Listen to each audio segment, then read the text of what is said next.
बोचहा विधानसभा उपचुनाव में वोटों की गिनती लगातार जारी है। 21वें राउंड तक की गिनती खत्म हो चली है। इसमें राजद के उम्मीदवार अमर पासवान बम्पर जीत की ओर बढ़ते जा रहे हैं। करीब 29,000 से अधिक वोटों का क्लियर मार्जिन लेकर वो आगे बढ़ रहे हैं। दूसरे नंबर पर बीजेपी है और बीजेपी ने इस बीच अपनी हार स्वीकार कर ली है। आपको बताते हैं कि बीजेपी के प्रवक्ता प्रेम रंजन पटेल ने प्रतिक्रिया दी है। बीजेपी का पहला रिएक्शन आ गया है कि हार पर वह क्या कह रहे हैं। उन्होंने कहा है कि यह हार हमारे लिए जो है इससे कोई फर्क नहीं पड़ता है, क्योंकि बोचहा में बीजेपी ने पहली बार अपने सिंबल पर चुनाव लड़ा और यहाँ पर हम लोगों में कोई कमी रह गई होगी। जनता के बीच ठीक से बीजेपी के सिंबल को हम स्थापित नहीं कर पाए और यह सरकार इससे न बनती है न बिगड़ती है, कोई असर नहीं पड़ने वाला है, लेकिन हम कारणों का विश्लेषण करेंगे। आइए सुनते हैं प्रेम रंजन पटेल इस मामले पर और क्या कुछ कह रहे हैं।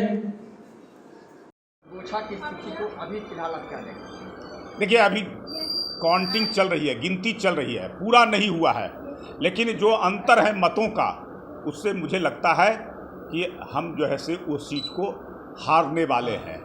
लेकिन इस हार से कोई जो है से फर्क नहीं पड़ने वाला है।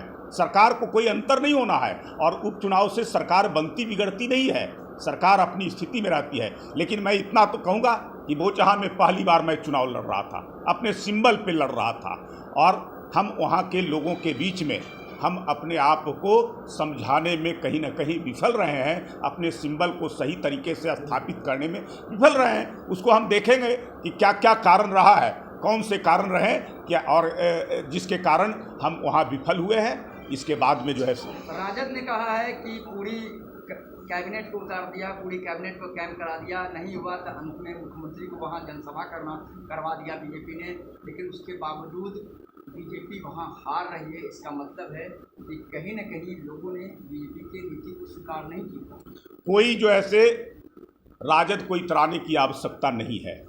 ये उपचुनाव है, उपचुनाव से कोई जो ऐसे नीति तय नहीं होती है, कोई भविष्य राज्य का तय नहीं होता है, किसी सरकार का जो ऐसे बनना बिगड़ना नहीं होता है।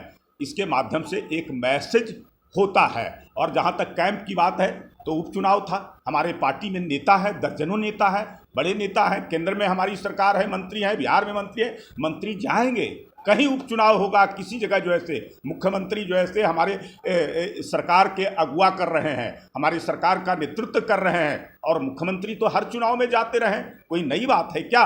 कई सारे उपचुनाव हम हारे हैं, आम चुनाव में हम जीते हैं।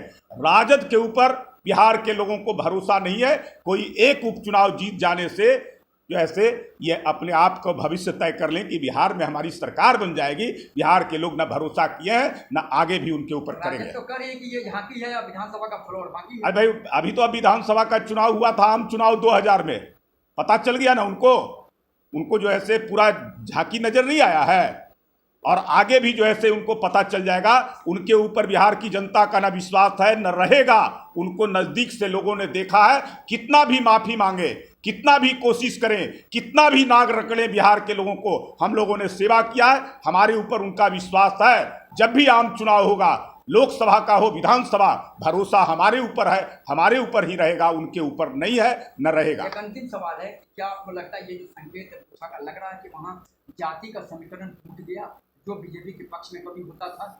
देखिए, उपचुनाव से इसका आकलन नहीं किया जा सकता है। स्थानीय मुद्दे भी बहुत सारे होते हैं उपचुनाव में, कोई राष्ट्रीय मुद्दा नहीं होता है, कोई प्रदेश स्तर का मुद्दा नहीं होता है, किसी पार्टी का भविष्य भी उसके माध्यम से या किसी सरकार का भविष्य नहीं तय होता है। इसलिए स्थानीय स्तर पर हो सकता है कि कुछ जातीय समीकरण कोई इस प्रकार का जो ऐसे रहा हो जिससे, लेकिन उसके बावजूद मैंने कहा कि हार होती है। इस हार की हम समीक्षा करेंगे और क्या कारण रहा है, उन कारणों को, कमियों को हम दूर करेंगे। हम अपने आप को सावधानी बरतेंगे और सचेत भी होंगे।